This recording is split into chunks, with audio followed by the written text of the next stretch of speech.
Kofi Yamenian, jeune retraité, a aujourd'hui 76 ans. Ingénieur en chef des mines, celui qui a construit un 552 pont a eu un destin incroyable. Élu l'un des premiers maires noirs de France à Saint-Coulitz dans le Finistère, il a mené une longue carrière politique en étant notamment nommé au gouvernement par François Mitterrand en charge de l'intégration.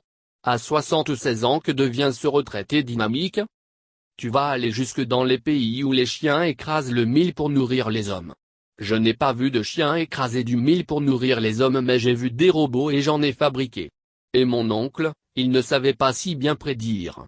Je suis celui-là, l'enfant de la brousse né un vendredi, Kofi, et qu'on n'attendait pas. Ma mère attendait une fille. Elle avait déjà 2 garçons. Et patatras, c'est moi qui arrive.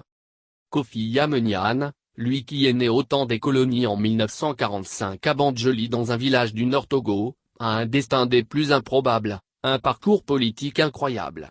Ancien ministre de Mitterrand en charge de l'intégration, il marque la France en étant élu l'un des premiers maires noirs d'un petit village breton, Saint-Coulitz, une véritable révolution dans le pays.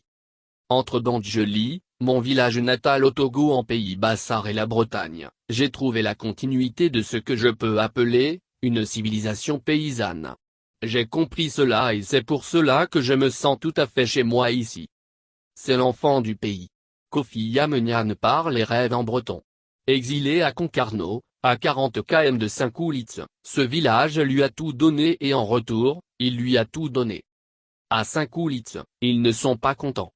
Ils sont venus me dire: tu ne peux pas partir. Tu ne peux pas nous laisser ici. Saint-Coulitz c'est moi, c'est une histoire singulière. Une histoire de petits noirs et d'héros. Ils ont beaucoup souffert de m'avoir élu. Ils ont été insultés par la France entière. Il faut être breton ivrogne, ignare pour n'avoir trouvé qu'un nègre à mettre dans votre mairie. Ma vraie grande fierté, c'est d'être arrivé dans un village qui, toute proportion gardée, ressemble au Togo. Il n'y avait rien. Il n'y avait pas d'eau potable à Saint-Coulitz. Tout le monde creusait son puits. Il n'y avait pas de station d'épuration. J'ai fait tout ça. Je ne sais faire que ça. J'ai construit 1552 ponts et aucun au Togo. C'est mon plus grand regret. Des regrets mais surtout un combat à mener. Comment on va faire pour bien vivre ensemble? C'est ça le sujet. Je serai partout où c'est nécessaire pour expliquer aux humains qu'il va falloir qu'ils s'y fassent. Ils n'y pourront rien. L'histoire de l'humanité, c'est aller vers le métissage.